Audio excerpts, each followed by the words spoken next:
Major Syed Muiz Abbas Shah ये शहीद हो गए। बहुत बड़ा खुदकुश हमला हुआ है शुमाली वजीरिस्तान के इलाके खड्डी में। एक तबाहकुन खुदकुश बम हमला हुआ है जिसमें 13 सिक्योरिटी एहलकार पाकिस्तान के शहीद और 24 जख्मी। इस हमले को हालिया महीनों में शुमाली वजीरिस्तान में होने वाले मोहलक तरीन हमलों में सबसे बड़ा खुदकुश हमला करार दिया जा रहा है। समाचार आए हैं, ये आज सवेरे की बात है, आज सवेरे की बात है। और अभी तक जो समाचार आए हैं उसमें बता रहे हैं कि साहब के 16 फौजी तो मारे गए और 16 dead on the spot and 29 in critical condition admitted to hospital. तो भाई पहलगाम में क्या था स्कोर? 25 का था, 25 या बाद में शायद 26 हो गया था। तो भाई अब हम ये देखते हैं कि उसके बाद से करीब 250 तो जा चुके हैं, यानी कि पहलगाम का जो स्कोर है उससे 10 टाइम्स ये हमारे खैबर पख्तूनख्वा वालों ने यानी टीटीपी वालों ने और नीचे BLF वालों ने निपटा दिए पूरी।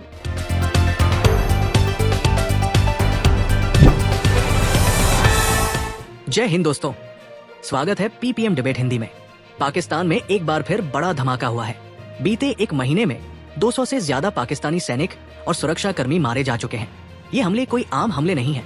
इनका पैटर्न, टाइमिंग और इंटेलिजेंस के इस्तेमाल से साफ है कि पाकिस्तान अब एक बेहद खतरनाक रणनीति के जाल में फंस चुका है। खुफिया सूत्रों के अनुसार ये सब कुछ राष्ट्रीय सुरक्षा सलाहकार अजीत डोवल की उस रणनीति का हिस्सा है जिसे उन्होंने चुपचाप और बड़ी ही चतुराई से अंजाम दिया है। अफगान बॉर्डर से लेकर बलूचिस्तान तक आतंक के अड्डे अब खुद पाकिस्तान के लिए ही बर्बादी बनते जा रहे हैं। अब पाकिस्तान मीडिया भी सवाल उठा रहा है, क्या पाकिस्तान भारत की रणनीतिक चालों को समझ भी पा रहा है? वीडियो को अंत तक जरूर देखें क्योंकि आगे खुलने वाले हैं और भी बड़े राज।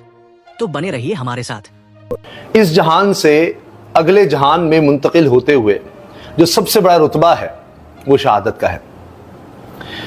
मेजर सैयद मुईज अब्बास शाह ये शहीद हो गए। शुमाली वजीरिस्तान के इलाके खड्डी में एक तबाहकुन खुदकुश बम हमला हुआ है जिसमें 13 सिक्योरिटी एहलकार पाकिस्तान के शहीद और 24 जख्मी हो गए हैं। बहुत बड़ा खुदकुश हमला हुआ है। सिक्योरिटी जराये के मुताबिक हमले में एक बम डिस्पोजल यूनिट को निशाना बनाया गया। एक बम डिस्पोजल यूनिट था, उसके ऊपर खुदकुश हमला किया गया है। ये वाकया जुम्मे को सुबह 7:45 बजे हुआ है। जो खुदकुश हमलावर ने बारूद से भरी गाड़ी जो है वो बम डिस्पोजल यूनिट से टकराई है। धमाका इतनी भरी गाड़ी यानी कि माइन रेजिस्टेंट एम्बिशन प्रोटेक्टेड जोरदार था कि करीबी इमारतों को नुकसान पहुंचा और वसी दायरे में खिड़कियों के शीशे टूट गए। ऑलरेडी बम डिस्पोजल गाड़ी जो है वो प्रोटेक्टेड गाड़ी होती है, वो उड़ा दी। जख्मियों में खवातीन हैं, बच्चे हैं, 14 शहरी हैं। जख्मियों में से कई की हालत जो है वो तशवीशनाक है और इन्हें जो जख्मी हैं उन्हें हवाई जहाज से फौजी तिब्बी मरकज में पहुंचाया गया है। हमले के बाद शुमाली वजीरिस्तान में दोबारा कर्फ्यू लगा दिया गया है और इलाके में भारी नफरी की नकलो हरकत भी देखी गई है। इस बम धमाके की जो जिम्मेदारी है वो कालादम तंजीम जो असवदुल हर्ब है, असवदुल हर्ब ने कबूल की है और इस ग्रुप की शिनाख्त हाफिज गुल बहादुर नेटवर्क के तौर पर देखी जाती है। ये उसका झेली धड़ा है। हाफिज गुल बहादुर जो एक दहशतगर्द ग्रुप के सरबराह हैं, टीटीपी के साथ भी हैं, वो भी हैं और उनके जो ग्रुप की इस हमले को हालिया महीनों में शुमाली वजीरिस्तान में होने वाले मोहलक तरीन हमलों में सबसे बड़ा खुदकुश हमला करार दिया जा रहा है। खदी के इलाके में शोरश पसंदों की बहुत सी सरगर्मियां देखने में आई हैं, लेकिन इस तरह के जानी नुकसान वाला खुदकुश हमला जो है वो ये जाहिर करता है कि दहशतगर्द दोबारा ग्रुप हो रहे हैं और कुछ हो। पाकिस्तान हमारा हमसाया अब 3 फ्रंट वॉर झेल रहा है। जी हाँ, 3 फ्रंट वॉर। और 3 फ्रंट कौन कौन से हैं? इंडिया, अफगानिस्तान और ईरान। ये 3 फ्रंट तीनों के तीनों एक्टिव हैं। अफगानिस्तान वाले फ्रंट पे इस समय सुपर एक्टिविटी चल रही है और भारत ने एक परमानेंट फ्रंट खोल रखा है इंडस वाटर ट्रीटी को निरस्त करके। वैसे तो टेक्निकली शब्द जो है हम कहेंगे निलंबित यानी सस्पेंड किया हुआ है। और ये है नॉर्थ वजीरिस्तान। ये एरिया जो है ये है नॉर्थ वजीरिस्तान। तो ये जो नॉर्थ वजीरिस्तान का जो एरिया है साहब, इसकी कैपिटल है ये मीरन शाह। ये मीरन शाह इसकी कैपिटल है। और ये बन्नू जो है ये आपके खैबर पख्तूनख्वा का एक बड़ा शहर है।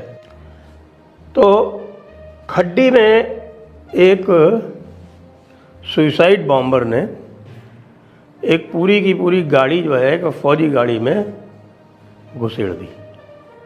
और जो अभी तक समाचार आए हैं, ये आज सवेरे की बात है, आज सवेरे की बात है, और अभी तक जो समाचार आए हैं उसमें बता रहे हैं कि साहब कि 16 फौजी तो मारे गए और 16 dead on the spot and 29 in critical condition admitted to hospital.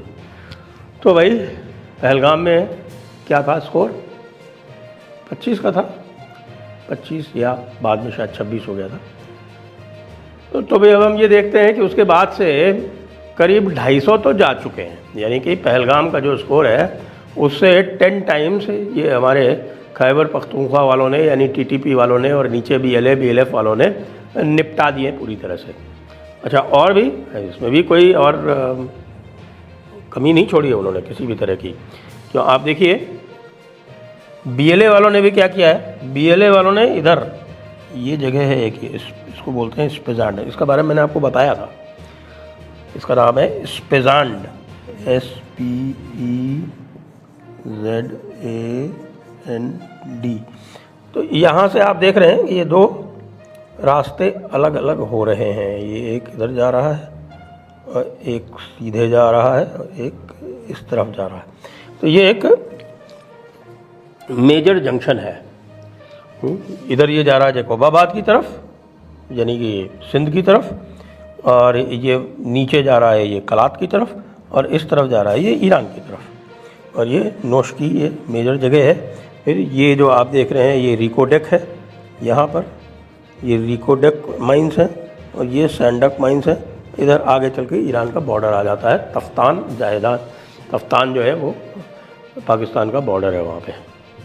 तो इन्होंने क्या किया साहब कि ये स्पेजांड है जहाँ पे, ये स्पेजांड में ये 3-4 दिन पहले जो वहाँ के जो लोकल पैरामिलिट्री फोर्स है जिसको बोलते हैं लेवीज़, उस लेवीज़ के स्टेशन पे ही जो उनकी जो है आप कह रहे हैं कि उनका जो कैंप था उसके ऊपर ही कब्ज़ा कर लिया, और उसके ऊपर कब्ज़ा करके बहुत समय तक उसके ऊपर कब्ज़ा बनाए रखा।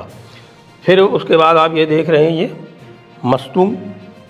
मस्तूंग में लगातार यहाँ पे बैरिकेड लगाए जाते हैं मस्तूंग में।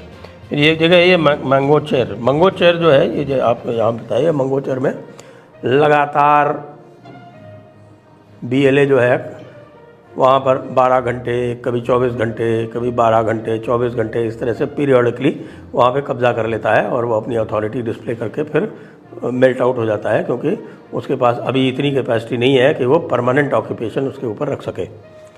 कलात, ये कलात है, और कलात में मेजर एक्शन हुआ था कल। यहाँ पर 4 फौजी मारे गए थे। फिर इसके नीचे एक आती है जगह यहाँ पर सुरब करके, और वो सुरब में कई दिनों तक, बल्कि 2-3-4 दिनों तक BLA ने अपना कब्ज़ा जमा के रखा हुआ था।